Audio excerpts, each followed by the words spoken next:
আমার নবীজি মক্কার মাটিতে যখন ছিলেন, মক্কায় 13 বছর থাকার ভিতরে সবচাইতে কঠিন একটা সময় পার হয়েছে। যেদিন তিনি তায়েফের মানুষকে কালিমার দাওয়াত দিতে গেছেন, তায়েফের মানুষকে কালিমার দাওয়াত দিতে গিয়ে আমার নবীজি ফুল পেয়েছেন না পাথর পেয়েছেন? আসতে বলুন, ফুল পেয়েছেন না পাথর পেয়েছেন? পাথর পেয়েছেন। আমার নবীজি সেই দিন কালেমার দাওয়াত দিতে গিয়ে রাসূলকে পাগল বলে সম্বোধন করেছে, রাসূলকে উচ্ছৃঙ্খল ছেলেদের সামনে লেলিয়ে দিয়েছে। রাসূল রক্তাক্ত অবস্থায় জমিনে পড়েছিলেন, নবীর পাশে কেউ নাই, নবীর পাশে কেউ নাই, রাসূল সেন্সলেস হয়ে পড়েছিলেন। সেই সময় আমার নবীজি যখন তিনি রক্তাক্ত অবস্থা, পায়ের তলার সাথে জুতার তলার জমাট বেঁধে গেছে, এমন সময় মালাকুল জিবাল পাহাড়ের ফেরেশতা এসে রাসূলকে লক্ষ্য করে বলছে, ইয়া রাসূলুল্লাহ, আপনি যদি বলে দেন এই পাহাড়ের দুইটা পাহাড় এক জায়গায় জড়ো করে দুই পাহাড়ের মাঝখানে এদেরকে চাপা দিয়া জনমের মতো শেষ করে দেব। জবাবে সেই সময় রাসূল বলেছিলেন, কি সুন্দর কথাতে সেদিন তিনি বলেছিলেন, লা বাল আরজু আন ইখরিজা বাল আরজু আন ইখরিজা আল্লাহু মিন আসলাবিহিম মান ইয়াবুদুল্লাহ ওয়াহদাহু লা শারীকা লাহু ওয়াহদাহু লা ইউশরিকু বিহি শাইআন। সহিহ মুসলিমের হাদিস। আমার নবীজি বলেন না, তাদেরকে পাথর চাপা দিয়ে শেষ করে দিও না। হয়তো তারা হেদায়েত পায় নাই, কিন্তু তাদের ঔরস থেকে যে সন্তানগুলো আসবে সবাই তারা আল্লাহওয়ালা হয়ে যাবে। জোরে বলে সুবহানাল্লাহ। আমি ওদেরকে মাফ করে দিলাম। এই কঠিন মুহূর্তেও আমার নবীজি বিনম্র চিত্তে আল্লাহর আনুগত্যের চিন্তায় তিনি অস্থির ছিলেন। জোরে বলে সুবহানাল্লাহ। রাগ করেন নাই, রূঢ় আচরণ তিনি করেন নাই। আমার বন্ধুগণ, কি আনুগত্য ছিল। আর একজন হচ্ছেন মিকদাদ রাদিয়াল্লাহু তাআলা আনহু। রাসূলকে বলছেন, ইয়া রাসূলুল্লাহ, আমাদেরকে আপনি সেই নবীর উম্মতদের মতো পাবেন না যে নবীর উম্মতরা বলেছিল, আল্লাহি ইয়া রাসূলুল্লাহ লা নাকুলু কামা ক্বালাত বানু ইসরাঈল লিমূসা ফাযহাব আনতা ওয়া রাব্বুকা ফাকাতিলা ইন্নাহা হুনা কাঈদুন। আমরা বলবো না সেই মুসার উম্মতের মতো আপনি আপনার প্রতিপালক যান, যুদ্ধ করুন, আমরা বসে থাকবো, এমনটা বলবো না। আপনি যদি বলতে চান ডানে ডানে যাব, বামে বামে যাব, সামনে সামনে যাব, পিছনে পিছনে যাব, আমরা 24 ঘন্টা আপনার আনুগত্য করার জন্য প্রস্তুত। জোরে বলে সুবহানাল্লাহ। আমার নবী যে এই কথা শোনা মাত্রই তার চেহারায় খুশির ঝলকানি দেখা দিচ্ছিল। রাসূল খুব খুশি হয়ে গেলেন। আমার বন্ধুগণ, এক নাম্বার হলো আমরা আনুগত্য করব কার? আসতে বলবেন না কার। নাম্বার 2 হলো মুহাম্মদ সাল্লাল্লাহু আলাইহি ওয়াসাল্লাম। নাম্বার 2 হলো আমার নবীর আদর্শে সাহাবে কেরামদের সংগ্রামী জীবন এবং মুসলমানদের করণীয় কি। নাম্বার 2 হলো দান এবং দানশীলতা। আমার নবীর আদর্শ এবং সাহাবেদের জন্য স্মরণ ছিল। আমার বন্ধুগণ, রাসূল যে দানগুলো করেছেন হাদিসে আসছে। আমার নবীজির দানটা কেমন ছিল? কান রাসূলুল্লাহ সাল্লাল্লাহু আলাইহি ওয়াসাল্লাম আজওয়াদান নাস ফালা রাসূলুল্লাহ সাল্লাল্লাহু আলাইহি ওয়াসাল্লাম আজওয়াদু বিল খাইর মিন রিহিল মুরসালা। আমার নবীজি বায়ুর প্রবাহের মতো আমার রাসূল দান করতেন। জোরে বলি সুবহানাল্লাহ। প্রবাহিত বাতাসের চেয়েও বেশি পরিমাণে আমার রাসূল দান করতেন। আল্লাহু আকবার বলেন। সবার ইতিহাস কম বেশি জানা আছে। তাবুকের প্রান্তরে সাইয়েদনা ওমর ফারুক রাদিয়াল্লাহু তাআলা আনহু প্রথমে ভাবলেন, সারা জীবন তো আমার ভাই আবু বকরের সঙ্গে কোনো কিছুতে পারি নাই, সে ফার্স্ট হয়েছে। কিন্তু আজকে তিনি মনে মনে সিদ্ধান্ত নিয়ে ভাবলেন, আজকে যেমন করে আবু বকরকে হারায়া দিতে হবে। তিনি করলেন কি, তাবুকের অভিযানে প্রচুর সম্পদের প্রয়োজন, প্রচুর সম্পত্তির প্রয়োজন। সাইয়েদনা ওমর ফারুক করলেন কি, সমস্ত সম্পত্তিকে 2 ভাগ করে 1 ভাগ বাড়িতে রেখে 1 ভাগ সম্পূর্ণ তিনি তাবুক অভিযানে দান করে দিলেন, তাবুক যুদ্ধে দান করে দিলেন। আমার নবীর কানে সংবাদ চলে এলো, কিন্তু রাসূল বলছেন সবার তো দান হয়ে গেছে। আব্দুর রহমান ইবনে আউফ তিনি 3 বস্তা সোনার বস্তা তিনি দান করেছেন। এবার সবার দান নেওয়া যখন শেষ, রাসূল বলছেন আমার আবু বকর কোথায়? আমার আবু বকর আজকে কি দান করলো? ইয়া আবা বকর মা আবকাইতা লি হালিক, তুমি তোমার বাড়ির জন্য তোমার হালের জন্য তুমি কি রেখে এসেছো বলো।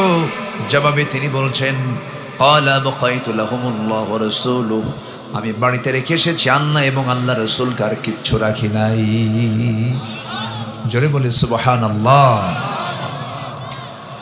সাইয়েদনা ওমর ফারুক কেঁদে ফেলে বলছেন আহারে, ভাবছিলাম মনে মনে আজকে আমি আমার ভাই আবু বকরকে হারাবো, কিন্তু হারানো সম্ভব হলো না, কারণ আবু বকর সে শুধু অর্ধেক নয়, সে তার সমস্ত সম্পত্তি সেদিন আল্লাহর পথে দান করেছিলেন। আমার নবী যে মাঝে মাঝে বলতেন ওমা নাফানি মালু আহাদিন কদ মা নাফানি মালু আবি বকর, আমার আবু বকরের সম্পদ দিয়ে ইসলামের যে উপকার হয়েছে অন্য কারো সম্পদ দিয়ে ইসলামের এত বড় উপকার হয় নাই। এবং আমার রাসূল মাঝে মাঝে বলতেন আমি প্রতিটি মানুষের ইহসানকে পরিশোধ করতে পেরেছি, কিন্তু আবু বকরের ইহসান পৃথিবীর কোনো মানুষ পরিশোধ করতে পারবে না। আবু বকরের ইহসান পরিশোধ করবে আরশের মালিক মহান রব্বুল আলামিন। জোরে বলি আল্লাহু আকবার। আমার ভাইয়েরা, নাম্বার 1 আমরা আনুগত্য শিখলাম, নাম্বার 2 আমরা শিখলাম হলো দান এবং দানশীলতা। দান করলে কি হয়? মহান রব্বুল আলামিন বলছেন মাসালুল্লাযীনা ইউনফিকুনা আমওয়ালাহুম ফি সাবিলিল্লাহ কামাসালি হাববাতিন আনবাতাত সাবআ সানাবিলা ফি কুল্লি সুম্বুলাতিন মিআতু হাব্বা ওয়াল্লাহু ইউদাঈফু লিমান ইয়াশা ওয়াল্লাহু ওয়াসিউন আলীম। জোরে বলুন আল্লাহু আকবার। যারা আল্লাহর পথে তাদের সম্পদকে যারা ব্যয় করে তাদের উপমা হলো একটা বীজের মতো, যা উৎপন্ন করলো 7টা শীষ, প্রতিটা শীষে রয়েছে 100 করে দানা। আল্লাহ যাকে চান তার জন্য বাড়িয়ে দেন। আল্লাহ হচ্ছেন মহাপ্রাচুর্যময়। জোরে বলি সুবহানাল্লাহ। দান করব কার পথে? আসতে বলেন দান করব কার পথে? আল্লাহর পথে। নাম্বার 3 হলো সাহাবায়ে কেরাম ছিলেন হলো আদল এবং ইহসানের মূর্ত প্রতীক। রাসূল থেকে তারা তার শিক্ষা নিয়েছেন। আমার নবীজির ভিতরে আদল ছিল সবার ঊর্ধ্বে, ইহসান ছিল সবার ঊর্ধ্বে। আল্লাহ পাক সুন্দর করে বলছেন ইন্নাল্লাহা ইয়া'মুরু বিল আদলি ওয়াল ইহসান ওয়া ইতা'i যিল কুরবা ওয়া ইয়ানহা আনিল ফাহশাই ওয়াল মুনকারি ওয়াল বাগি ইয়া'iদুকুম লা'আল্লাকুম তাযাক্কারুন। জোরে বলুন আল্লাহু আকবার। আমার বন্ধুগণ, আদালত কাকে বলে? একটু কান লাগান, মনোযোগ দিয়ে কথাগুলো শোনার চেষ্টা করুন। সাইয়েদনা ওমর ফারুকের নাম সবার কম বেশি জানা আছে। আদালত কাকে বলে? সাইয়েদনা ওমর ফারুক একদিন ঘোড়া কিনতে গেছেন। কি কিনতে গেছেন? ঘোড়া কিনতে গেছেন। ঘোড়া কিনতে যে ঘোড়াওয়ালার সঙ্গে দাম কমপ্লিট করলেন, দামাদামি কমপ্লিট হয়ে গেছে, চুক্তি কমপ্লিট হয়ে গেছে, তিনি টাকাটা দিয়ে দিলেন, ঘোড়া তার হাতে নিয়ে নিলেন। সেই ঘোড়া নিয়ে করলেন কি, ঘোড়ার পিঠে চড়ে তিনি বাড়ির দিকে ফিরে আসতেছিলেন। এমন সময় দেখা গেল 2-4-5 মাইল যেতে না যেতেই ঘোড়ার 4টা পা অকেজ হয়ে জমিনে পড়ে গেল। সাইয়েদনা ওমর ফারুক খেপে গেলেন, রেগে গেলেন, মনে মনে চিন্তা করলেন আমাকে ঘোড়াওয়ালা ঠকায় দিল। এই কথা মনে করে তিনি ঘোড়াটা নিয়ে গিয়ে ঘোড়াওয়ালার সামনে দাঁড়িয়ে বলছেন ঘোড়াওয়ালা, এই ঘোড়া আমি নেব না। কেন? অকেজো ঘোড়া দিয়েছ কেন? ঘোড়াওয়ালা বলছেন না আমিরুল মুমিনিন, আমি আপনাকে সুস্থ ঘোড়াই দিয়েছি, আমি এই ঘোড়া ফেরত নেব না। সাইয়েদনা ওমর ফারুক বলছেন তুমি ঘোড়া ফেরত নেবে না? আমি ফেরত নেব না। খলিফা বলছেন ফেরত নিবি। শেষ পর্যন্ত ওই ঘোড়াওয়ালা বলতে আমিরুল মুমিনিন আপনিও ঘোড়া নেবেন না, আমিও ঘোড়া ফেরত নেব না। দুইজনের কথাই যদি সত্য হয় তাহলে বিচারের মুখোমুখি হওয়া দরকার। চলুন আমরা আদালতে যাই। চিন্তা করুন, একজন খলিফাকে আদালতে যাওয়ার জন্য সামান্য ঘোড়াওয়ালা বলতে ওমরে ফারুক তাতে রাজি হয়ে গেলেন। জোরে কোন সুবহানাল্লাহ। একজন ঘোড়াওয়ালা প্রস্তাব দিল, চলেন আমরা আদালতে যাই। আদাল কাকে বলে? আইন সবার জন্য, আইন সবার জন্য সমান। সাইয়েদনা ওমর ফারুক গেলেন। যখন তিনি আদালত চত্বরে ঢুকলেন, আদালতের যে বিচারপতি সাইয়েদনা ওমর ফারুককে দেখা মাত্রই তিনি ভয়ে দাঁড়িয়ে গেছেন। দাঁড়িয়ে গিয়ে বলছেন, আমিরুল মুমিনিন, আপনি আদালত চত্বরে কেন, কি হয়েছে? সাইয়েদনা ওমর ফারুক বলছেন, ও বিচারপতি, আমার দিকে নজর দিও না, আমি এখানে এসেছি বিচার প্রার্থী হয়ে, বিচার প্রার্থী মনে করে বিচার করো। সাইয়েদনা ওমর ফারুক সামনে দাঁড়ানো ঘোড়াওয়ালা বলতেছে, বিচারপতি মহোদয়, ঘটনা এই হয়েছে, এই জন্য আমরা আদালতের শরণাপন্ন হয়েছে, কি করা যায়? দুপক্ষের কথা সম্পূর্ণ শুনে বিচারপতির চেয়ার থেকে সুন্দর করে বুঝায় দিচ্ছেন, আমিরুল মুমিনিন, আপনি আমারও খলিফাতুল মুসলিমিন, কিন্তু আজকে দুপক্ষের কথা আমি শোনার পরে যে সিদ্ধান্ত নিতে যাচ্ছি, এই সম্পূর্ণ রায় আপনি ওমরে ফারুক আপনার বিরুদ্ধে চলে যাবে। আল্লাহু আকবার বলবেন না? জোরে বলি আল্লাহু আকবার। বিচারপতি বলতেছেন, আমিরুল মুমিনিন, আপনি আমার সামনে এখন কথা বলছেন, সুস্থ শরীরে সুস্থ দেহ নিয়ে কথা বলতেছেন, আপনি নিরাপদে বাড়ি পর্যন্ত ফিরতে পারবেন এমন কোনো গ্যারান্টি আছে নাকি? গ্যারান্টি নাই। অতএব মানুষ অসুস্থ যখন তখন হতে পারে, কোনো প্রাণী অসুস্থ যখন তখন হতে পারে, আপনি ঘোড়া ফেরত নিতে পারেন না। আস্তে করে তিনি আদালত চত্বর আস্তে করে মাথা নিচু করে সোজা বাড়ির দিকে চলে গেছেন। পরের দিন সমস্ত মন্ত্রী পরিষদের বৈঠকে, মাজলিসে শুরার বৈঠকে সবাইকে ডাক দিয়ে বললেন, শোনো, গতকালকে আমি একজন বিচারপতিকে পেয়েছিলাম, সেই বিচারপতি কত বড় সাহস, আমি ওমর আমার বিরুদ্ধে রায় দেয়। যে লোকটা, যে শাসকটা আমার বিরুদ্ধে রায় দেওয়ার সাহস করতে পারে, সে তো অবশ্যই একজন ন্যায় বিচারপতি হবে। তাকে আঞ্চলিক বিচারপতি না বানায়া তাকে চিফ জাস্টিস বানায় দেওয়া হোক। জোরে বলি সুবহানাল্লাহ, আরো জোরে বলি সুবহানাল্লাহ। কি সূক্ষ্মভাবে তারা চলাফেরা করেছেন। সাইয়েদনা ওমর ফারুক রাদিয়াল্লাহু তাআলা একদিন হাটের মধ্যে হাঁটতেছেন, বাজারে হাঁটতেছিলেন, এক সাহাবীকে দেখে করলেন কি, তার গায়ে মৃদু একটা হাসির ছলে ঠাট্টা করে তার গায়ে একটা আঘাত করলেন। সে আঘাতটা তার গায়ে লাগলো, কিচ্ছু হলো না, কোনোদিন কোনো কথাও হয় নাই। ঠিক 6 মাসের মাথায় সাইয়েদনা ওমর ফারুক, তার ঘুম হয় না, হারে লোকটাকে একদিন বেত্রাঘাত করেছে, বেতের আঘাত লেগেছে। একদিন করলেন কি, তাকে তার নিজের বাড়িতে ঢুকালেন। বাড়িতে ঢুকিয়ে বলছেন, ভাই রে, অমুক দিন তোমার গায়ে আমি চাবুকটা মেরেছিলাম, এই চাবুক মারার কারণে আমি তোমাকে একটা অফার করছি, সেটা হলো যা আল্লাহর ঘর জিয়ারা করে আসো, তোয়াফ করে আসো। আর একটা হলো, আমি তোমার জন্য 600 দিরহাম রেডি করেছি, আমি তোমাকে এটা দান করতে চাই, কারণ কিয়ামতের দিন তুমি আমার বিরুদ্ধে, আমি যে তোমাকে একটা বেত দিয়ে তোমার গায়ে আঘাত করেছি, মৃদু হোক, শক্ত করে হোক অথবা আস্তে করে হোক, এটার বিরুদ্ধে যদি তুমি কিয়ামতের দিন আদালতে আখিরাতে মামলা দাও, সেই মামলার জামিন আমি কখনো পাবো না। জোরে কোন সুবহানাল্লাহ। জবাবে সেই সাহাবী বলছেন, ভাই আপনি আমাকে কোন দিন মারলেন, আমার তো মনেই নাই এটা। আল্লাহু আকবার বলবেন না? কি চরিত্র আল্লাহ পাক তাদেরকে দান করেছিলেন। আমার বন্ধুগণ, আদল যার ঠিক আছে, তাকওয়া তার ঠিক আছে, ইআদিলু হুয়া আকরাবু লিত্তাকওয়া, আদল ঠিক করো, এটাই সবচেয়ে বড় তাকওয়া। আদল আছে যার, তাকওয়া আছে তার, তাকওয়া আছে যার, আদল থাকবে তার। আল্লাহ রাব্বুল আলামিন এর পরে সাহাবীদের ব্যাপারে অনেক কথা বলেছেন। আমার বন্ধুগণ, আমার ভাইয়েরা, নাম্বার 4 হলো, এই সমস্ত আল্লাহর পছন্দের বান্দাগুলো শ্রেষ্ঠতম কাতারে থেকেও তারা নিরহংকার হয়ে চলাফেরা করেছেন, অসহায়দের মাঝে মিশে গেছেন। আল্লাহ রাব্বুল আলামিন সুন্দর করে বলছেন, ওয়াখফিদ জানাহাকা লিমান ইত্তাবাআকা মিনাল মুমিনিন। জোরে বলুন আল্লাহু আকবার। সূরাতুশ শুআরা আয়াত নাম্বার 215। আল্লাহ রাসূলকে আল্লাহ পাক অর্ডার দিচ্ছেন, হে রাসূল, মুমিনদের মধ্যে যারা তোমার অনুসরণ করে তাদের প্রতি তোমার বাহুকে অবনত করো, তোমার বাহুটাকে রহমতের বাহুকে বিছায়া দাও। জোরে বলি আল্লাহু আকবার। আমার নবীজি অত্যন্ত দয়া পরবশ মানুষ ছিলেন।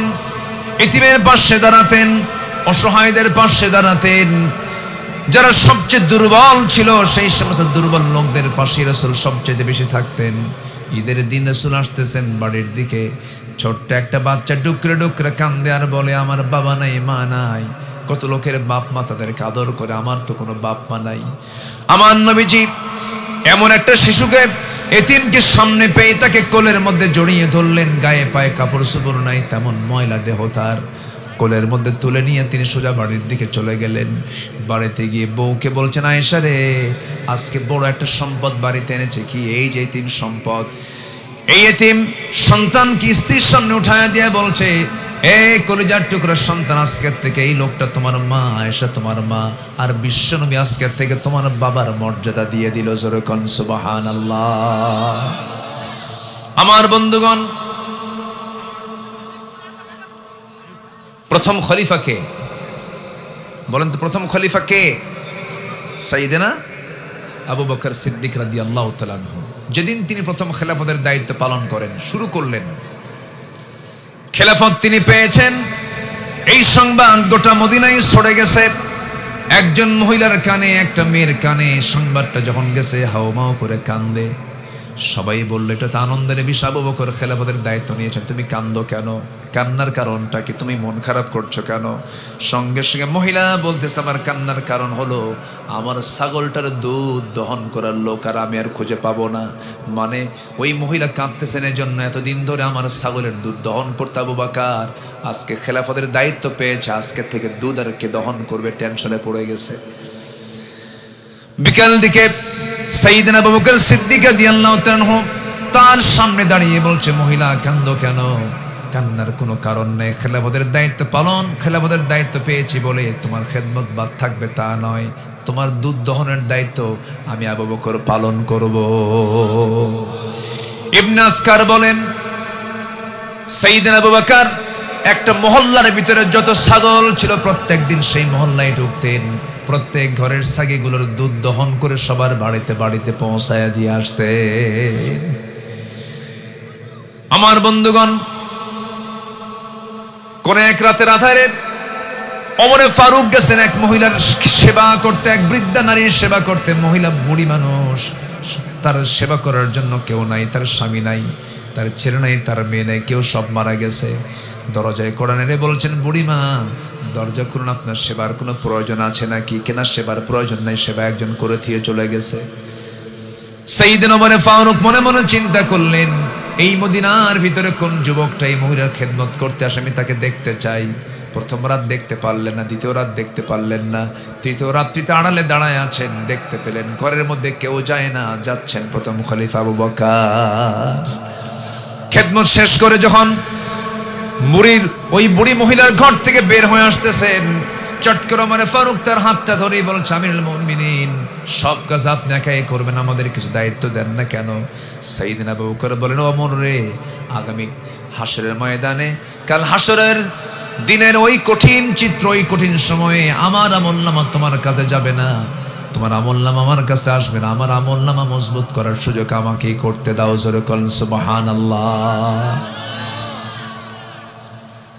দীর্ঘ 2টা বছর সাইয়েদনা আবু বকর রাদিয়াল্লাহু তাআলা ওই মহিলার ঘর মুছে দিয়ে আসতেন, রান্না বান্না করে দিয়ে আসতেন, খাবারগুলো পরিষ্কার করে দিয়ে আসতেন, খাবারগুলো মুখে তুলে দিয়ে আসতেন।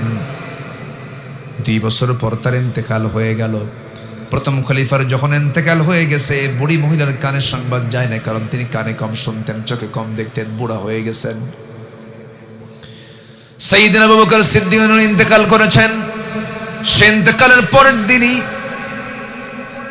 ওমর ফারুক খেলাফতের দায়িত্ব পেলেন। খেলাফতের দায়িত্ব পাওয়ার পরও তিনি করলেন কি, যে মহিলার সেবা প্রত্যেক রাত্রিতে করতে যেতেন প্রথম খলিফা ওমর ফারুক, সেই রাত্রিতেই তার খেদমত করার জন্য প্রথম রাতে তার দরজার কাছে গেলেন। দরজা খুলে ফেললেন, ভিতরে ঢুকলেন, রান্না বান্না কমপ্লিট করলেন, তার সব আয়োজন সম্পন্ন করে ওমর ফারুক রাদিয়াল্লাহু তাআলা আনহু তার খাবার দাবার প্রস্তুত করলেন। প্রস্তুত করে তিনি বের হয়ে এসেছেন। বের হয়ে আসার পর ওই মহিলা, ওই বৃদ্ধা নারী জানেন না প্রথম খলিফা ইন্তেকাল করেছেন। খেতে বসেছেন, তার সামনে যখন ওমর ফারুক কিছু খাবার ধুয়ে গেছেন, পরিষ্কার করে রেখে গেছেন, খেজুর খেতে নিয়েছেন। তিনি খেজুর খেতে নিয়ে যখন খেজুরটা কামড় মেরেছেন, কামড় মারার সঙ্গে সঙ্গে দাঁতের নিচে বিচি পড়েছে। বিচি পড়ার সঙ্গে সঙ্গে বুড়ি মহিলা বলে ফেলেন, ইন্না লিল্লাহ, বুঝতে পেরেছে আমার প্রথম খাদেম আবু বকর দুনিয়া থেকে বিদায় নিয়েছে। কেন আবু বকর দুনিয়া থেকে বিদায় নিয়েছে বুঝতে পারলেন? তিনি তো জানতেন না। জানার কারণ হলো তিনি অনুমান করলেন প্রত্যেক রাত্রেবেলা আমার জন্য আবু বকর যে খেজুরগুলো ধুয়ে দিত, সেই খেজুরগুলো শুধু ধুয়ে দিত না, বিচিগুলো সেই ভিতর থেকে খুলে বের করে দিত, যেন আমি বুড়ি মানুষ, আমার খেতে কষ্ট না হয়। আমি বুঝতে পেরেছি আজকে আবু বকর নাই, মনে হয় খাদেম চেঞ্জ হয়ে গেছে। সুবহানাল্লাহ! কি ছিলেন তারা, কি আচরণ ছিল তাদের! একজন সাহাবীকে যদি কেউ আনুগত্য করতে পারে, একজন সাহাবীর জীবনকে ফলো করতে পারে, জান্নাত তার জন্য খোলা হয়ে যাবে। আল্লাহু আকবার! আস-সাহাবাতু কান-নুজুম, সাহাবীরা হলো আকাশের নক্ষত্রের মতো। আল্লাহু আকবার বলেন। সেই সাহাবীরা সংস্পর্শ পেয়েছেন একজন মহান ব্যক্তির, তিনি হচ্ছেন মুহাম্মদ সাল্লাল্লাহু আলাইহি ওয়াসাল্লাম। সম্মানিত ভাইয়েরা, সম্মানিত বন্ধুগণ, অনেক কথা, শেষ করে দেব নাকি আলোচনা চালাবো? কোনো সমস্যা নাই তো? বলি ইনশাআল্লাহ, জোরে বলি ইনশাআল্লাহ। নাম্বার 5 হলো সকল দুর্নীতি এবং অন্যের বিরুদ্ধে কঠোর অবস্থান। রাসূলও নিয়েছেন, সাহাবা কেরামও নিয়েছেন। সাহাবা কেরাম শিখেছেন কার কাছ থেকে? রাসূলের কাছ থেকে। আল্লাহ রাব্বুল আলামিন বলেন, ওয়ালা তাকুলু আমওয়ালাকুম বাইনাকুম বিল বাতিল ওয়া তুদলু বিহা ইলাল হুক্কামি লিতাকুলু ফারিকাম মিন আমওয়ালিন নাসি বিল ইসম ওয়া আনতুম তা'লামুন। জোরে বলুন আল্লাহু আকবার। তোমরা হারাম কোনো খাবার খেতে যেও না, নিজেদের মধ্যে পরস্পরের সম্পদ অন্যায়ভাবে গ্রাস করতে যেও না। হারামের কোনো আরাম নাই। হারাম যত উপার্জন করবে সে হারামের একদিন, অবশ্যই হারামের একদিন চূড়ান্ত মুহূর্ত আসবে, যে হারাম খাদ্য গ্রহণের মধ্য দিয়ে আল্লাহর গজব নাজিল হয়ে তুমি দুনিয়া থেকে শেষ হয়ে যাবে। এই জন্য কোনো হারাম কাজে আমরা যাব না, হারামের কোনো পথে আমরা পা বাড়াবো না। আল্লাহ রাব্বুল আলামিন আরেক জায়গায় বলছেন, লা তাকুলু, তোমরা খেতে যেও না যা তোমার জন্য হারাম, এমন জাতীয় কোনো হারাম খাবার তোমরা খেতে যেও না। আমার নবীজি হারামের ব্যাপারে খুব সজাগ থাকতে বলেছেন। আল হালালু বাইয়িন ওয়াল হারামু বাইয়িন, হালালটা স্পষ্ট, হারামটা স্পষ্ট। বান্দা, যদি তুমি জান্নাত পেতে চাও, হারামকে মাইনাস করে হালালকে গ্রহণ করো, তাগুতকে ছেড়ে দিয়া তুমি ঈমানকে ভালো করে আনো। এর চাইতে মজবুত অবস্থান আর দ্বিতীয়টা হতে পারে না। ফামাইয়াকফুর বিত-তাগুতি ওয়া ইউমিন বিল্লাহ ফাকাদ ইসতামসাকা বিল উরওয়াতিল গুসকা লা ইনফিসামা লাহা। জোরে বলুন আল্লাহু আকবার, আরো জোরে বলুন আল্লাহু আকবার। সাইয়েদনা ওমর ফারুকের শাসনামলে একদিন ইরাকের গভর্নর আবু মুসা আশআরী রাদিয়াল্লাহু তাআলা আনহু সাইয়েদনা ওমর ফারুকের জন্য এবং তার স্ত্রী আতিকা রাদিয়াল্লাহু আনহার জন্য কিছু উপঢৌকন নিয়ে আসেন, কিছু কাপড় সামগ্রী নিয়ে আসেন, কিছু মূল্যবান পোশাক নিয়ে আসেন, উপহার স্বরূপ নিয়ে আসেন। এই উপহার স্বরূপ পোশাকগুলো যখন সাইয়েদনা ওমর ফারুকের সামনে দেওয়া হলো, তিনি পোশাকগুলো দেখলেন, গিফটগুলো দেখলেন, দেখে বলছেন, আবু মুসা আশআরী শোনো, যদি কেউ কাউকে দান করে, যদি কেউ কাউকে গিফট করে, অবশ্যই এটা নেওয়া সুন্নাহ, এটা নেওয়া উত্তম। কিন্তু আমি তো খেলাফতের চেয়ারে বসে আছি, আমি তো খলিফাতুল মুসলিমিন, আমি যদি এটাকে জায়েজ মনে করি, পরবর্তীতে এটা সুদের, এটা ঘোষের মধ্যে চলে যাবে, এমন জাতীয় পদে থেকে, শাসনকর্তার পদ থেকে এমন জাতীয় কোনো গিফট, এটা আমি জায়েজ মনে করি না, এটা ফেরত নিয়ে যাও। আল্লাহু আকবার বলবেন না? জোরে বলি আল্লাহু আকবার। আমার বন্ধুগণ, তাহলে সকল দুর্নীতি এবং অন্যায়ের বিরুদ্ধে কঠোর ছিলেন সাহাবীরা, এবং আমার নবী এটা শিক্ষা দিয়েছেন। আজকের সমাজে দুর্নীতি তো নাই মনে হয়, আসতে বলে দুর্নীতি আছে না নাই? আচ্ছা, বিগত 16 বছর কম ছিল না বেশি ছিল? এখন তো স্থায়ী সরকার নাই, এখন তো অস্থায়ী সরকার আছে। এ পর্যন্ত যত শাসক আমরা দেখেছি, দেশ স্বাধীন হয়েছে 71, আজকে 2025 সাল, এই 53-54 বছর ক্ষমতার মসনদে যারাই ছিল, গবেষকদের ধারণা বৈদেশিক সাহায্য যা এসেছে বাংলাদেশে, তার 75% চলে গেছে নেতাদের পকেটে। এই 53-54 বছর যারা এই ক্ষমতায় ছিলেন, ফলাফল কি? মাদক কমেছে না বেড়েছে? বেনামাজির পরিমাণ কমছে না বাড়ছে? বেহার পরিমাণ কমেছে না বেড়েছে? এই 53-54 বছরে বহু অধিবেশন পার্লামেন্টে বসেছে, বহু আইন পাশ হয়েছে, মদের আইন পাশ হয়েছে, বেশ্যাবৃত্তির লাইসেন্স পাশ হয়েছে, সুদের কারবার হয়েছে, জেনার লাইসেন্স পাশ হয়েছে। কিন্তু এত কিছু পাশ হলেও জাহান্নাম থেকে বাঁচানোর জন্য নামাজের একটা আইন আজ পর্যন্ত কেউ পাশ করতে পারে নাই। অতএব সব দেখা শেষ, আমরা সব দেখা শেষ করেছি। যে নেতা আমাকে আপনাকে জাহান্নাম থেকে বাঁচানোর চিন্তা করবে না, সেই নেতা আমার আসল নেতা হতে পারে না। আমরা আগামীর দেশ দেখতে চাই, যেহেতু আমরা সব দেখে শেষ করেছি, আগামীর দেশ দেখতে চাই আমরা কোরআনের দেশ, ইসলামের দেশ। রাজি আছেন কারা কারা? হাত উঁচু করে দেখান মুসলমান।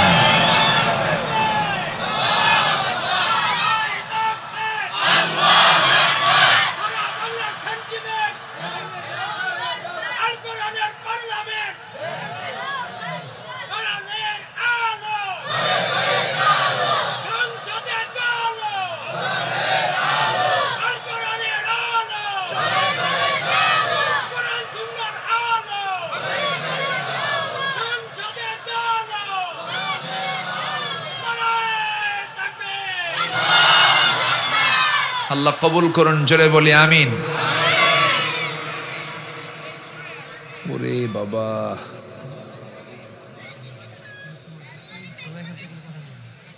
থাকো।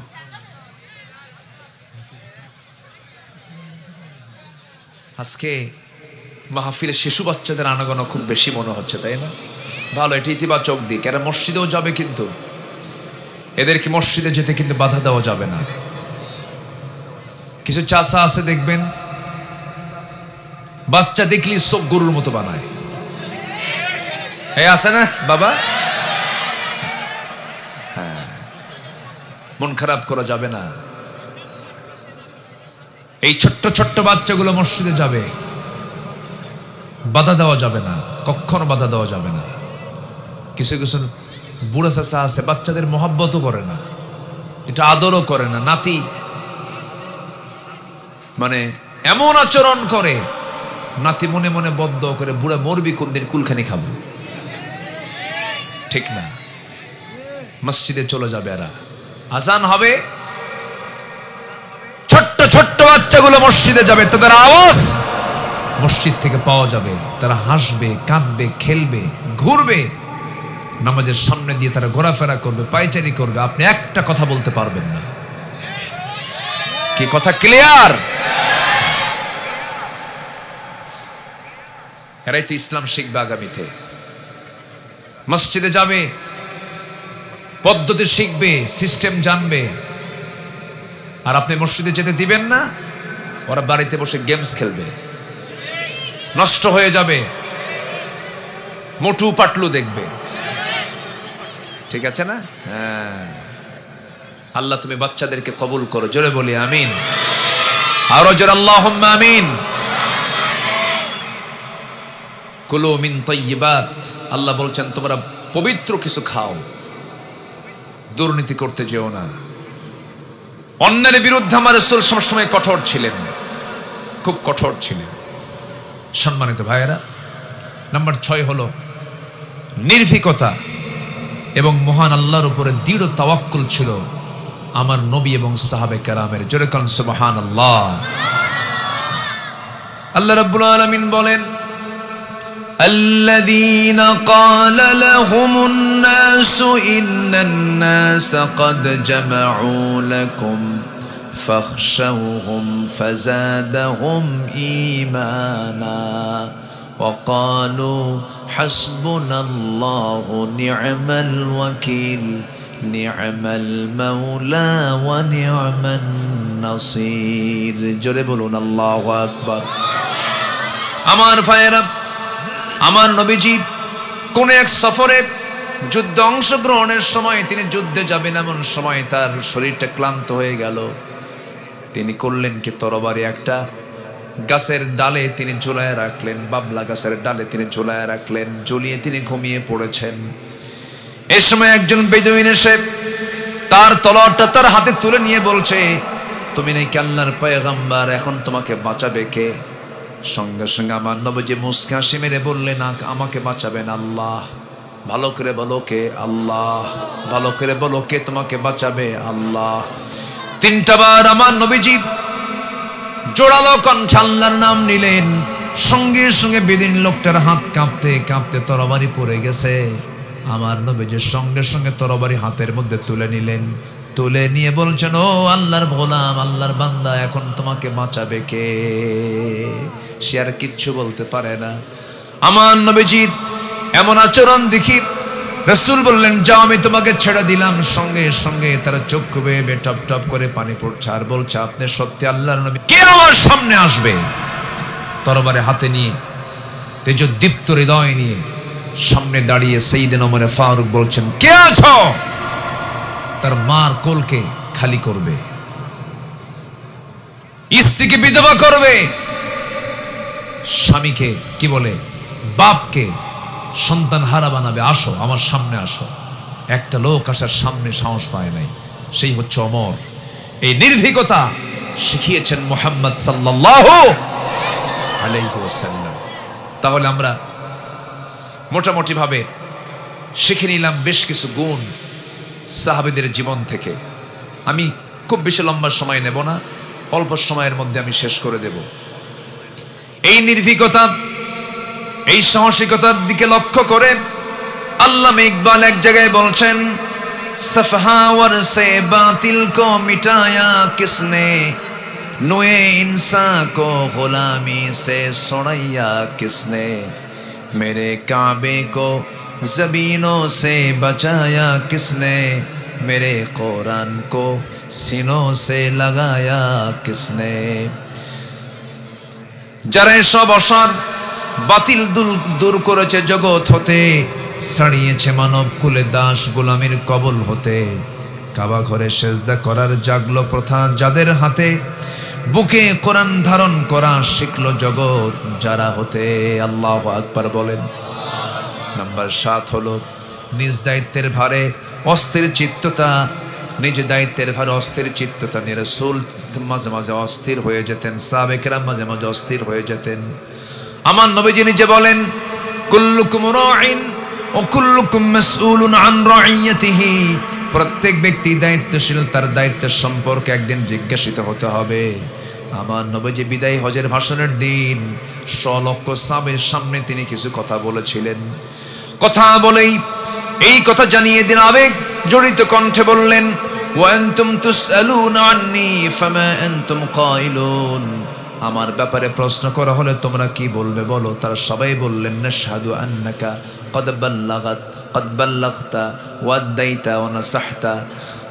আমরা সাক্ষ্য দিচ্ছি নিঃসন্দেহে আপনি সঠিকভাবে পৌঁছে দিয়েছেন, দায়িত্ব পালন করার জন্য উপদেশ দিয়েছেন। এই কথা শুনে আমার রাসূল শাহাদাত আঙ্গুল আসমানের দিকে উঁচু করে বললেন, ও আমার জনগণ, ও আমার সমবেত সাহাবীরা, তোমরা এই কথা শুনে রাখো, তিনবার তিনি বলেন আল্লাহুম্মা শাহাদ, আল্লাহুম্মা শাহাদ, আল্লাহুম্মা শাহাদ। আমার তিনি তিনবার বলে ফেললেন। আমার বন্ধুগণ, আমার ভাইয়েরা, এই জন্য আমরা যে কোনো জিনিসে দায়িত্ব যখন পাবো, সেই দায়িত্ব নিয়ে আমাদের ভিতরে অবশ্যই সচেতন থাকার দরকার আছে না নাই? আমার ভাইয়েরা, আমার বন্ধুগণ, নাম্বার 8 হলো আদর্শ নেতৃত্বের অতুলনীয় আলোক ছোটে সাহাবে কেরাম। لقد أرسلنا رسلنا بالبينات وأنزلنا معهم الكتاب والميزان ليقوم الناس بالقسط। জোরে বলুন আল্লাহু আকবার, আরো জোরে বলুন আল্লাহু আকবার। আদর্শ নেতৃত্ব সাহাবে কেরাম গঠন করেছেন। সেই নেতৃত্বের ভিতরে কোনো ফাটল ছিল না, অটল নেতৃত্ব ছিল, অনর নেতৃত্ব ছিল। নেতৃত্বের মধ্যে তাদের কোনো ফাটলতা আসে নাই। নাম্বার 9 হলো তাকওয়ার উজ্জ্বল দৃষ্টান্ত তারা স্থাপন করেছেন। লাকিনিল্লাযীনা তাকাউ রাব্বাহুম লাহুম জান্নাতুন তাজরি মিন তাহতিহাল আনহার খালিদিনা ফিহা নুজুলাম মিন ইনদিল্লাহ ওয়ামা ইনদাল্লাহি খায়রুল লিল আবরার। জোরে বলুন আল্লাহু আকবার। আমার ভাইয়েরা, আমার বন্ধুগণ, মদিনায় দুর্ভিক্ষ দেখা দিল। সেই দুর্ভিক্ষে ওমরে ফারুক রাদিয়াল্লাহু তাআলা আনহু গোটা দেশবাসীর জন্য রুটি, ঘি, মাংস সরবরাহ করলেন। কিন্তু ওমরে ফারুক যখন খেতে বসেছেন, সেই সময় জবে রুটি নিয়ে খেতে বসেছেন। সবচেয়ে দুর্বল খাবার রুটি নিয়ে বসেছেন, আর বলছেন ওমর তোমার খাবার এটাই, তুমি এটাই খাবে। চিন্তা করে দেখুন। আর কেঁদে কেঁদে বলতেন তোমাকে ঠিকই এটাই তোমার গ্রহণ করতে হবে, তোমার জনগণ কষ্টে রয়েছে, জনগণের চাইতে উন্নত খাবার খাওয়া তুমি ওমর তোমার জন্য জায়েজ নাই। জোরে কোন সুবহানাল্লাহ। একজন প্রাদেশিক গভর্নর ওমরে ফারুকের জন্য দামি খাবার, উন্নত খাবার তার সামনে হাজির করেছেন। সাইয়েদনা ওমর ফারুক খাবারগুলো দেখে বলছেন এগুলো কার জন্য নিয়ে আসছি? আপনার জন্য নিয়ে আসছি। এই খাবারগুলোকে আমার জনগণ পায় না কিনা? আপনার জনগণ পায় না, এই দেশের জনগণ পায় না। যে খাবার আমার জনগণ খেতে পায় না, সেই খাবার আমি ওমর কোনোদিন মুখে নিতে চাই না। জোরে বলে সুবহানাল্লাহ, আরো জোরে বলে সুবহানাল্লাহ। কি তাকওয়া তাদের মধ্যে ছিল, কি জবাব দিতে তাদের মধ্যে ছিল। সাইয়েদনা আবু বকর রাদিয়াল্লাহু তাআলা আনহু রাতের আধারে খালি পায়ে হাঁটতেছেন। ওমরে ফারুক তাকে দেখে ফেলে বলছেন, ভাই আবু বকর, এই পাথরের রাস্তায় আপনি খালি পায়ে হাঁটেন কোন? আপনার পা তো ফেটে যাবে, পাথর লাগাতে চামড়া ফেটে রক্ত বের হয়ে যাবে। সাইয়েদনা আবু বকর বলছেন, ভাই ওমর, আমি রাত্রেবেলা খালি পায়ে জন্য হাঁটি। যদি আমি জুতা পায়ে হাঁটি, জুতার একটা আওয়াজ ওই পাথরের সঙ্গে লেগে একটা নতুন করে শব্দ, বড় আওয়াজ সৃষ্টি হয়ে যাবে। এই গভীর রাত্রিতে আমার জনগণের যদি ঘুমের ব্যাঘাত হয়ে যায়, ঘুম নষ্ট হয়ে যায়, কিয়ামতের দিন আমাকে আসামির কাঠগড়ায় দাঁড়িয়ে তারা জবাব দিতে হবে।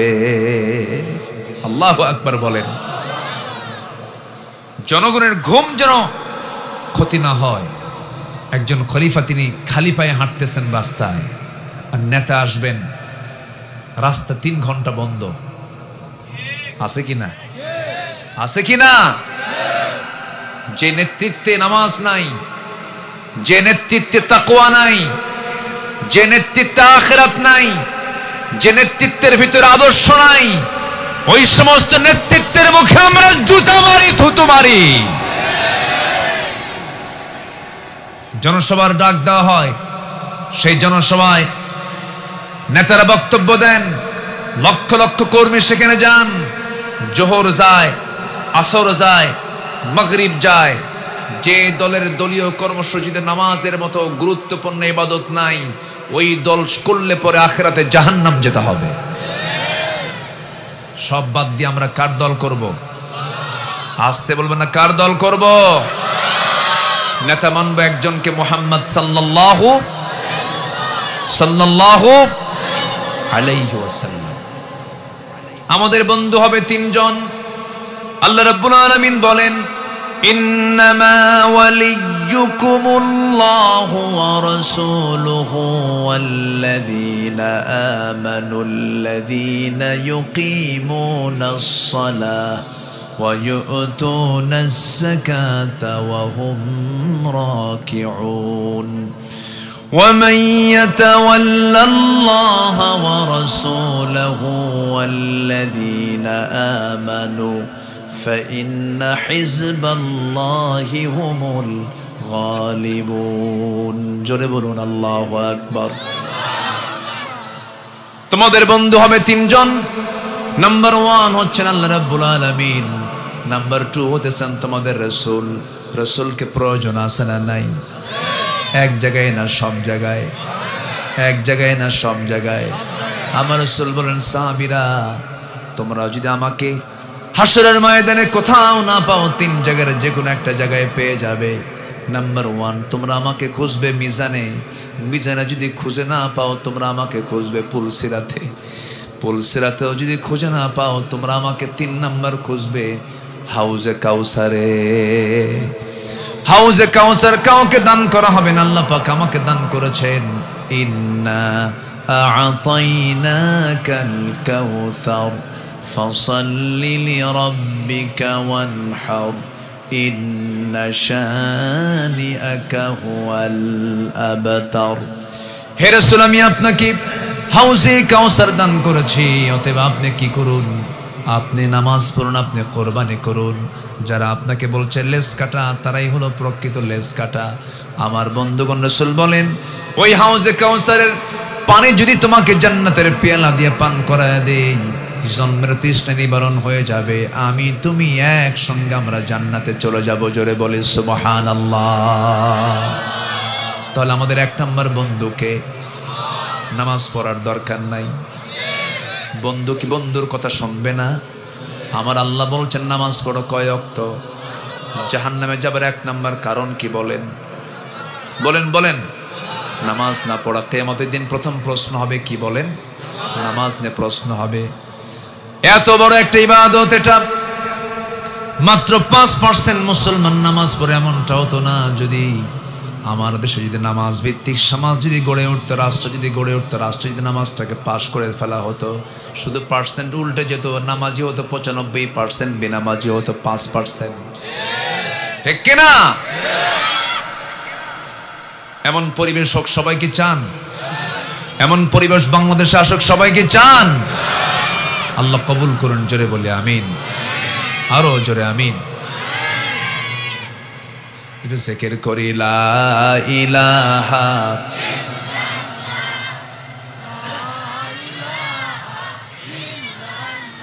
আরো জোরে লা ইলাহা।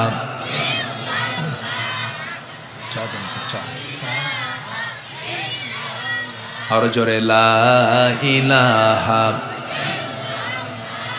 সুবহানাল্লাহ ওয়ালহামদুলিল্লাহ লা ইলাহা। আরো জোরে সুবহানাল্লাহ ওয়ালহামদুলিল্লাহ। আরো জোরে লা ইলাহা।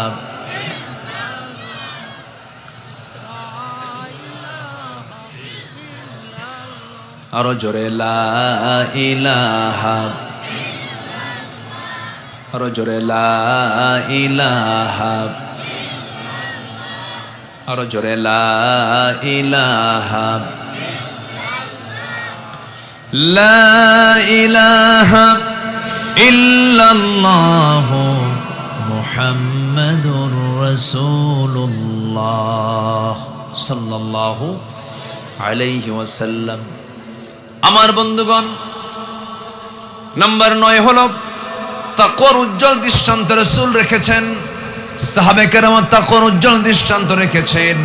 আমার ভাইরা, একজন বড় আল্লাহওয়ালার কথা মনে হলো, ইমাম শাফির কথা মনে হলো। নাম শুনেছেন তো? বড় ইমাম কয়জন বলেন? 4 জন। এর মধ্যে ইমাম শাফি একজন। তিনি যখন ছোট মাদ্রাসায় পড়তে গেছেন, তার বৃদ্ধ ওস্তাদ সকল ছাত্রদেরকে উদ্দেশ্য করে বলতেছে যে একটা করে খেজুর দিলাম, একটা করে খেজুর তোদের হাতে দিলাম, তোমরা কি করবে? এটা লুকায় রাখবে। সব বাচ্চারা, সব ছাত্ররা লুকায় রেখেছে। ইমাম শাফি খেজুরটা লুকায় না রেখে সামনে রেখে দিয়েছেন। বলা হলো, ওস্তাজ বলে ফেললেন, আমার ছাত্র শাফি, তুমি খেজুরটা তুমি কেন আড়াল করতে পারলে না? আসলে আড়াল তো করতে পারতে। সঙ্গে সঙ্গে শিশু শাফি বলতেছেন, আড়াল তো করব, কিন্তু আড়াল করে তো লাভ নাই। যিনি বাতিন সে আল্লাহ রাব্বুল আলামিন, তো আমার আড়ালের খবরটাও রাখেন। জোরে কোন সুবহানাল্লাহ, জোরে বলে সুবহানাল্লাহ। খেজুর লুকায় লাভ কি? খেজুর লুকায় লাভ নেই, কারণ আমার আল্লাহ তো লুকানোটাও দেখেন, বাহিরেরটাও দেখেন। ওস্তাজ তখন বলে ফেললেন, এটাই হবে বড় আল্লাহওয়ালা। আল্লাহু আকবার বলেন। আমার বন্ধুগণ, নাম্বার 10 হলো আমার নবীজির আদর্শে সাহাবীদের বিপ্লবী জীবন, মুমিন জীবনের জন্য অনুকরণীয় পথগুলো কি কি? 9টা পয়েন্ট আস্তে আস্তে করে শেষ করলাম। নাম্বার 10 হলো মহান আল্লাহর কাছে বিনম্র চিত্তে অশ্রু ঝরানো, চোখের পানি ফেলে ফেলে কাঁদা, আল্লাহর কাছে কান্নাকাটি করা। যে বান্দার চোখের পানি আল্লাহর ভয় যদি এক ফোঁটা ফেলতে পারে, আল্লাহ রাব্বুল আলামিন 7টা জাহান্নাম তার জন্য নিভায়া দেন। জোরে কোন সুবহানাল্লাহ। এই চোখের পানির দাম আছে না নাই? আসতে বলবেন না, আছে না নাই? কার কাছে কাঁদবো আমরা? কিন্তু কিছু কিছু যুবক আছে দেখবেন, গার্লস স্কুলের সামনে যে এতিমের মতো বসে থাকে। আছে না কিছু? আছে না নাই? কি আনন্দ করছে দেখেন ছেলে পেলেগুলো, খুব মজা পাচ্ছে আমি দেখে। হ্যাঁ, আমি শেষ করে দিই আলোচনা। আলোচনা চালাবো, আলোচনা চলুক। জোরে বলি ইনশাআল্লাহ। অনেক সুন্দর মানুষ। আমার কথা বুঝতে পারেন আপনারা? বুঝতে পারছেন তো? ফজর পড়বেন সবাই? ফজর পড়বেন কারা কারা? দেখে হাত তোলেন দেখি। জোরে বলি ইয়া আল্লাহ, আরো জোরে ইয়া আল্লাহ। আমাদেরকে 5 ওয়াক্ত সালাত আদায় করার তৌফিক তুমি আল্লাহ দিয়া দাও। জোরে বলি আমিন, আরো জোরে আমিন।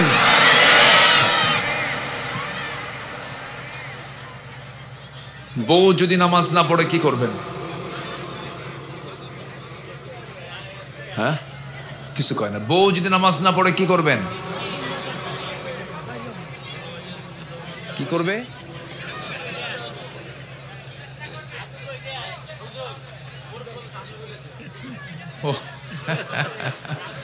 একজন বলতেছে, হুজুর পিটবো। যে কইছে পিটবো মারবো, ও বিয়ে করে নাই। বউ কি মারা এত সহজ? যারা বউ পালে, যাদের বউ আছে, 100% বউকে দেখে সব স্বামী ভয় করে। ভয় করেন না? এই চাচা ভয় করেন না? দেখেন,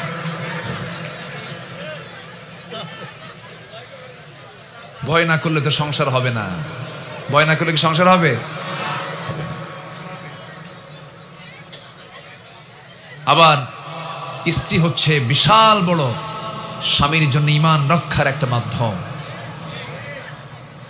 কোন স্বামী যদি বউকে নিয়ে বাইরে যায় কোথাও, হয়তো বাড়ি থেকে বাইরে কোথাও গেছে, হয়তো একটা যানবাহনে চড়েছে, সেই যানবাহনে হঠাৎ করে একজন বেগানা নারী, যার পর্দা টর্দা কিচ্ছু নাই, এমন একটা নারী হয়তো সামনে উঠে বসলো। এখন স্বামী যদি স্ত্রীর সামনে যদি ওই মহিলার দিকে যদি হঠাৎ করে 20-30 সেকেন্ড যদি তাকায় থাকে, আর এই চিত্র যদি স্ত্রীর চোখে ধরা পড়ে, সারাদিন কিছু কবে না। আগে বাড়ির সন্ধ্যার পরে হয়তো ডাকতেছে যে, ঝর্ণা, সুইটি, এক গ্লাস পানি আনো তো। তোমার ঝর্ণা সুইটি ছায়া থাকো আরেক দিকে। কি কথা বোঝেন না আপনি? স্ত্রী ঈমান রক্ষার একটা মাধ্যম। এজন্য বইয়ের কথা শুনতেই হয়। এখন এই বউ যদি নামাজ না পড়ে, স্ত্রী যদি নামাজ না পড়ে, এক্ষেত্রে স্বামীর করণীয় কি? ইসলাম বলছে 4টা কাজ যদি মেয়েরা, স্ত্রী যদি না, 4টা বিষয়ে যদি না ফলো করে, 4টা হুকুম যদি না মানে, সেক্ষেত্রে স্বামী তার স্ত্রীকে মারতে পারে, শাসন করতে পারে। শুনবেন? কিসের জন্য মারবেন? এর জন্য নাকি? লাইন এতক্ষণ ভালোই ছিল, এখন মায়েরা মনে মনে চিন্তা করছে লাইন তো এতক্ষণ ভালোই ছিল, কিন্তু এখন আবার মায়ের লাইনে আসলেন কেন? হয়তো মায়েরা হয়তো মনক্ষুণ্ণ হচ্ছেন। আমার ভাইয়েরা, 4টা কারণে স্বামী তার স্ত্রীকে শাসন করতে পারবেন। নাম্বার 1, যদি 5 ওয়াক্ত নামাজ না পড়েন। নাম্বার 2, রমজান মাসে রোজা যদি না রাখেন। নাম্বার 3 হলো স্বামীর আনুগত্য যদি না করেন। কোন স্বামী? যে স্বামীটা ভালো স্বামী, ফেরাউন মার্কা না। ফেরাউন মার্কা স্বামী কিন্তু এখনো আছে। আসতে বলবেন না, আছে না নাই? বউটাকে পর্দায় রাখতে চায় না। সুন্দরী বউ তো, সুন্দরী বউ ওটা জাতীয় সম্পদ বানাতে চায়। কি সম্পদ বানাতে চায়? জাতীয় সম্পদ। বউটাকে সুন্দর করে সাজগুজ করায়া, মাঝে মাঝে আছে কিছু স্বামী আছে হুন্ডাই তোলে। এখনকার হুন্ডা তো আবার আপডেট ভার্সন কি R15। হ্যাঁ, এই তো, হ্যাঁ, R15, যার প্যাসেঞ্জার সিট হলো 3 তলা আর ড্রাইভিং সিট হলো আন্ডারগ্রাউন্ড। এই হলো হুন্ডা। পিছনের সিটে বউটার চুল ছেড়ে দিয়া, লাল শাড়ি পরায়া দিয়া, ছোটে লিপস্টিক লাগায়া দিয়া, হুন্ডার পিছনে তুলে দিয়া, ড্রাইভিং সিটে স্বামী ড্রাইভার এমন একটা টান মারলো, সে টানে তো আওয়াজ নাই, হুন্ডার তো আওয়াজ কম। মেকারকে বলল পাইপ খুলে ফেলে দে, সিলিন্ডার খোল, হেলিকপ্টারের আওয়াজ বের করতে হবে। দিল একখান টান, একদম চলে গেল রোহিতপুর। আছে নাকি? রোহিতপুর আছে নাকি? ও যাই হোক, আছে তো, ভাববেন না হুজুর চেনে না। এক টান দিল, হুন্ডার তো বিশাল আওয়াজ, চতুর্দিক থেকে দেখলো, হকটা আদায় করলো। সন্ধ্যার আগ দিয়ে কোন এক নদীর কিনারে গিয়ে বউটাকে অর্ধলগ্ন করে, লিপস্টিক লাগায়া, গালে মুখে আটা ময়দা লাগায়া, মাথার চুল ছেড়ে দিয়া, বাস 16 Pro Max আইফোন দিয়া ছবি একখান তুলে ফেসবুকে আপলোড দিয়ে বলল, প্রিয় বন্ধুরা আসুন আমার বউটাকে সবাই মিলে জামাতের সাথে দেখি। যেরকম নাউজুবিল্লাহ, এরকম কিছু অপদার্থ আছে না নাই? তোর বউ তুই দেখবি, তুই মানুষকে দেখাবি কেন? ঠিক কিনা? নোংরামি এগুলো নোংরামি। সেই সমস্ত স্বামীর কথা বউয়ের শোনা যাবে না। তখন হতে হবে আসিয়ার মতো। কার মতো? আসিয়ার মতো। আসিয়া আলাইহিস সালাতু ওয়াস সালাম যখন ফেরাউন বলল, আসিয়া তুমি আমার স্ত্রী, তুমি ফার্স্ট লেডি অফ ইজিপ্ট, তুমি এই মিশরের ফার্স্ট লেডি, আমার পরেই তোমার জায়গা, আমার পরেই তোমার সিগনেচার। আমি তোমাকে এত সম্মান দিয়েছি, আমি শুনলাম তুমি নাকি ইসলাম কবুল করেছো। আসিয়া বলছেন, শুনবেন কেন? আপনি দেখেন, লা ইলাহা ইল্লাল্লাহ। এই কথা বলা মাত্রই ফেরাউন বলে ফেলল, আসিয়া তুমি কি জানো এটার ফলাফল কি হতে পারে? তোমাকে দুনিয়া থেকে বিদায় করে দেব। আসিয়া বলছেন, স্বামী আমার, আপনি আমাকে যে হুমকি দেখাচ্ছেন, এই হুমকিকে আমি আসিয়া ভয় করি না, কারণ আমার নাকের মধ্যে আমি জান্নাতের সুঘ্রাণ পেতেছি।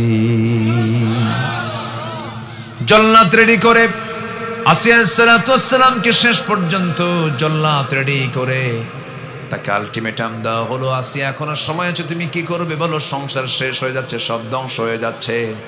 আসিয়া বলছেন, আমার প্রতি অত্যাচারের মাত্রা যত বাড়বে আমার ঈমান তত উন্নততর হবে। জোরে বলি সুবহানাল্লাহ। পাকা হয়ে যাবে। জল্লাদ ডেকে আনা হলো, জল্লাদ সামনে দাঁড়ায় গেল। জল্লাদ আসিয়ার কপালে করার ঠেকা দিল, শেষবারের মতো বলে ফেললো, ফেরন আসিয়া এখনো সময় আছে, কি করবে বলো। আসিয়া সেই সময় একটা দোয়া করেছেন, সেই দোয়াটা যদিও 4000 বছর আগের দোয়া, কিন্তু সেই দোয়া মহান রব্বুল আলামিন কোরআনে কারীমের মতো কিতাবের মধ্যে কোট করেছেন। জোরে বলি সুবহানাল্লাহ। তিনি কি দোয়া করেছেন? রব্বি বিনিলি ইনদাকা বাইতান ফিল জান্নাতি ওয়া নাজ্জিনি মিন ফিরআউনা ওয়া আমালিহি। আল্লাহ তুমি আমার জন্য বানায় দিবা একটা ঘর। কয়টা ঘর বলেন? একটা ঘর। বাইতান ফিল জান্নাহ, তুমি আমার জন্য একটা ঘর বানায় দেবে। ইনদাকা, তোমার ঘরের সাথে আল্লাহ একটা ঘর আমি তোমার কাছে চাই, সেই ঘরটার দেওয়াল যেন হয় তোমার ঘরের দেওয়ালের সাথে। আল্লাহ তুমি ফেরাউন থেকে আমাকে বাঁচাও, তোমার সামনে আমাকে নিয়ে যাও, তোমার কাছে আমি ফিরে যেতে চাই। আসিয়া কাউকে খুঁজে চান নাই, তিনি খুঁজে চেয়েছেন একমাত্র কাকে? খুঁজে পেয়ে গেছেন কাকে? আমরা দিন শেষে কাকে খুঁজে পেতে চাই বলেন? আল্লাহকে পেতে চাই। আল্লাহ কবুল করুন। জোরে বলি আমিন, আরো জোরে বলি আমিন। 4টা কারণে স্বামী তার স্ত্রীকে শাসন করতে পারবেন। নাম্বার 1 হলো যদি নামাজ না পড়ে, রমজান মাসে রোজা না রাখে, স্বামীর যদি আনুগত্য না করে। নাম্বার 4 হলো সতীত্বের যদি হেফাজত না করে। এই 4টা কারণে শাসন করবেন। তবে শাসনের শর্ত আছে। 1.5 হাত লাঠি দিয়ে মারা যাবে না।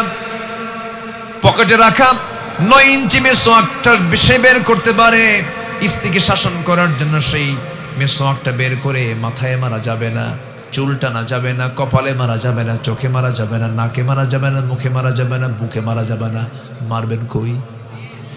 মারার জায়গা আছে? চান্সই তো নাই। 9 ইঞ্চি মেসোয়াক দিয়ে যদি কোন লোকের সামনে যদি আপনি আপনার স্ত্রীকে মারতে যান, এই দৃশ্য যদি কারো চোখে পড়ে, সে দেখে বলবে মারে না, আদর করে। চান্সে ছিলেন, সুযোগই নাই। আমার মাদের কলেজে পানি আসছে, হুজুর আপনি খুব ভালো। বাড়িটাকে নামাজ দিয়ে সাজাতে হবে, বাড়িকে নামাজের পরিবেশ দিতে হবে। ফজরের সময় প্রত্যেক বাবার উচিত, যে বাবা তার সন্তানকে নামাজের জন্য ডাকতে পারে না, ওটা অযোগ্য বাপ। যে মা তার সন্তানকে কোরআনের শিক্ষা দিতে পারে না, অযোগ্য মা, ওগুলো অযোগ্য মা।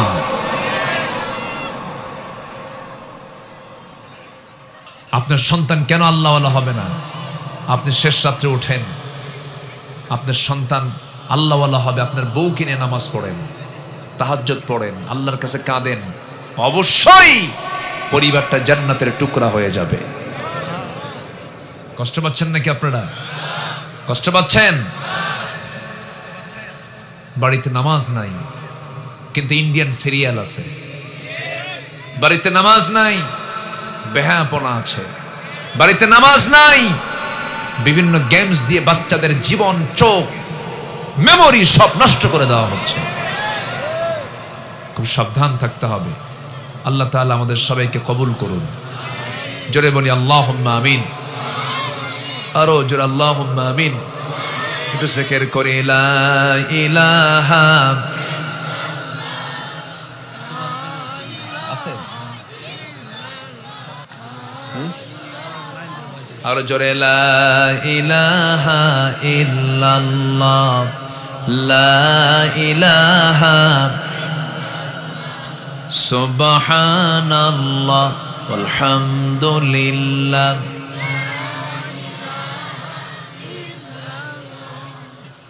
লা ইলাহা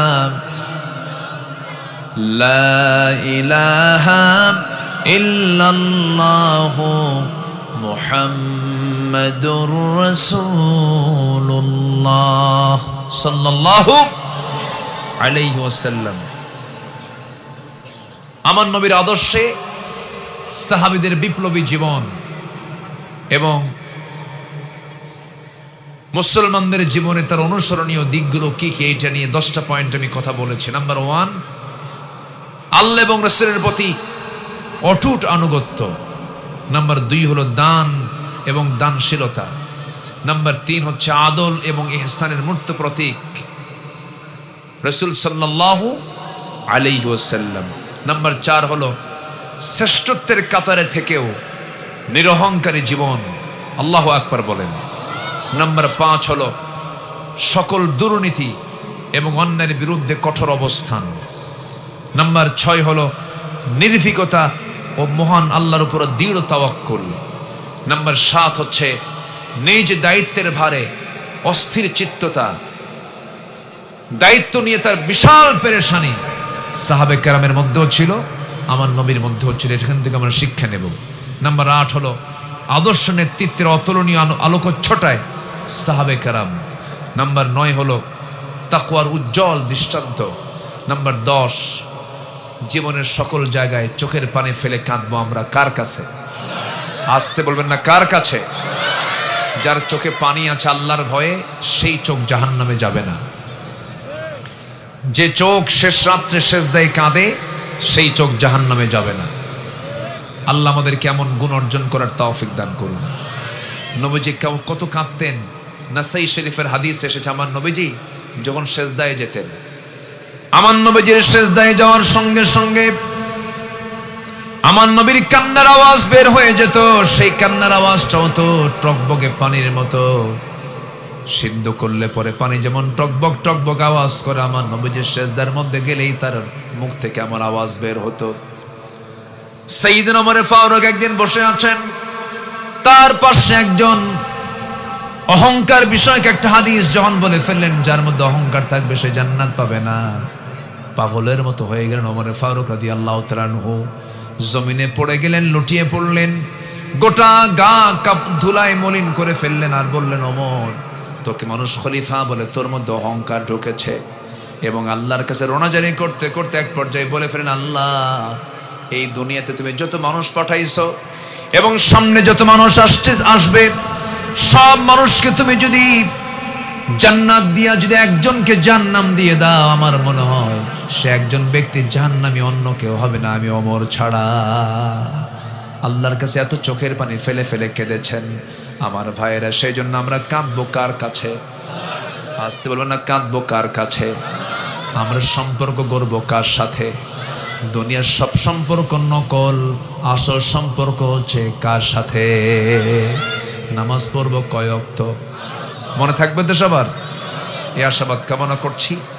আমি আমার কথা আর বাড়াবো না। আগামীকালকে আমার মাহফিল, বেশি দূরে না, মাত্র চট্টগ্রাম। মাত্র কোথায়?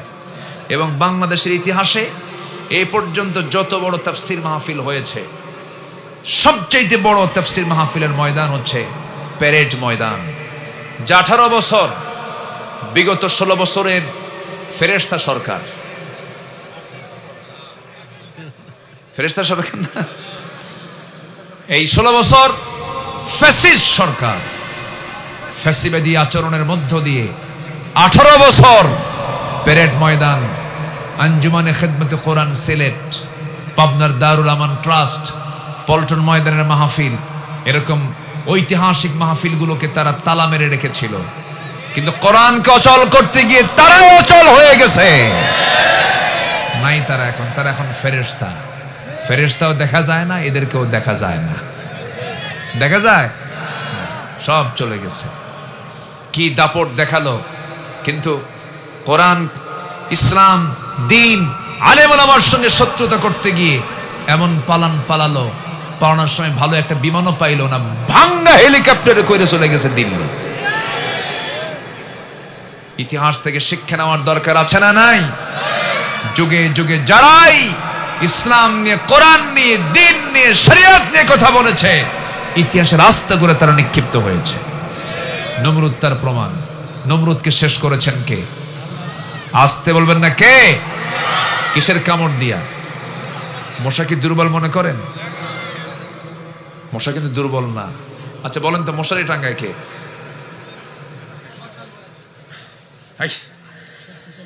বলতেছে মশারি টাঙ্গায় কে?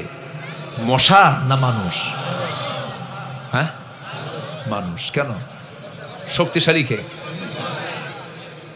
মশা। আচ্ছা, শক্তিশালী যদি মানুষ হয় তাহলে মশারি টাঙ্গান কেন? চিন্তা করে। আল্লাহ পাক সূরা বাকারার 26 নম্বর আয়াতে দৃষ্টান্ত দিয়েছেন মশা। কাফেররা কয় মা দারাদাল্লাহু বিহাদা মাসালা, তোমার আল্লাহ এই মশার উদাহরণ নিয়ে আসলো কেন কোরআনে? দেখেন আল্লাহ যে শব্দ দিয়েছেন কোরআনে, যে বাক্য দিয়েছেন, একটা অপ্রয়োজনীয় একটা অপ্রাসঙ্গিক নয়, সব বান্দার কাজে দিয়েছেন। এই মশা যখন কামড়ায় টের পাওয়া যায়? টের পাওয়া যায় না। কিন্তু মশা যখন কোনো চামড়ায় বসে আগে অ্যানেস্থেসিয়া করে। কি করে? অ্যানেস্থেসিয়া মানে হচ্ছে অবশ করে, এটা মেডিকেলের ভাষা। আগে অবশ করে, চতুর্দিকে আগে অবশ করে নাই, তুই টের পাবি আমি হুল ফেটে, তোর 14 গোষ্ঠীও টের পাবে না। ঢুকায় দিল, ঢুকায় দিয়ে যদি মেজারমেন্ট ঠিক রেখে যদি খায় সমস্যা হয় না। কিন্তু কিছু মশা আছে বেহুশ, আছে না নাই? খাইতে খেতে হুঁশ নাই, ওর যে ওজন, পাখার সে ক্যাপাসিটি নাই, পাখা সে লোড নিতে পারে না, আর পারে না নড়তে। শেষমেশ বেশি খাওয়ার কারণেই জীবন শেষ। এই 16 বছরে যারা ক্ষমতার চেয়ারে ছিল এরা কম খাইছে না বেশি খাইছে? নড়তে পারে না। কি উদাহরণ ঠিক আছে না নাই? একদম মশার মতো, খাইছে বেশি, মরছে তাড়াতাড়ি, মরছে তাড়াতাড়ি। এই মশা যখন রাতের বেলা, আপনি শীতের রাতে, এখন তো মশা তেমন থাকে না, দেখলেন bedroom, drawing room, dining room, kitchen room সব জায়গায় দিলেন, মশা নাই, শুয়ে পড়েছেন মশারি ছাড়া। 10 মিনিট যেতে না যেতেই কানের কাছে এসে সারেগামা পাধানিসা শুরু হয়ে গেছে, ঘুমান শেষ। কিন্তু এই আওয়াজটা যে আপনার কানের কাছে এসে করলো, ওর চোখের পাওয়ার কি আমার চাইতে কম না বেশি? বেশি। তো আমার চোখ পারে নাই, আমার চোখ খুঁজে পেল না, ও কেমনে আপনাকে খুঁজলো কম? সায়েন্স বলতেছে প্রত্যেকটা মশা 75 ফুট দূর থেকে টের পায়, ওর সেন্সর এত মারাত্মক যে 75 ফুট থেকে টের পায় যে সেখানে কোন সলির মধ্যে শুয়ে আছে, জায়গা মতো চলে আসে। আমার বন্ধুগণ, মশা থেকে আরো শিক্ষা আছে, সেটা হলো এই যে মশাটা নাকের কাছে এসে, কানের কাছে এসে ভন ভন করে, এটা কিন্তু মুখের কোনো আওয়াজ নয়, এটা হচ্ছে পাখার আওয়াজ। সায়েন্স বলতেছে প্রতি সেকেন্ডে প্রত্যেক মশা তাদের 2 পাখা ঝাপটান মারে। 2 পাখাটা যে পরিমাণ নড়ে, তার নড়ার পরিমাণ হলো প্রতি সেকেন্ডে 500 থেকে 600 বার। 500 থেকে, পৃথিবীতে আজ পর্যন্ত এমন দ্রুতগামী কোনো মেশিন তৈরি হয়নি যা মশার পাখার চাইতে দ্রুত গতিতে ঘুরতে পারে। আল্লাহু আকবার বলবেন না? তার উদাহরণ কি ঠিক আছে? হ্যাঁ, আল্লাহ পাক মাকড়সার উদাহরণ দিয়েছেন, অনেক উদাহরণ দিয়েছেন। অনেক রাত হয়েছে, আমি আর কথাকে বাড়াবো না, যতটুকু হয়েছে আমরা বলে ফেলি আলহামদুলিল্লাহ।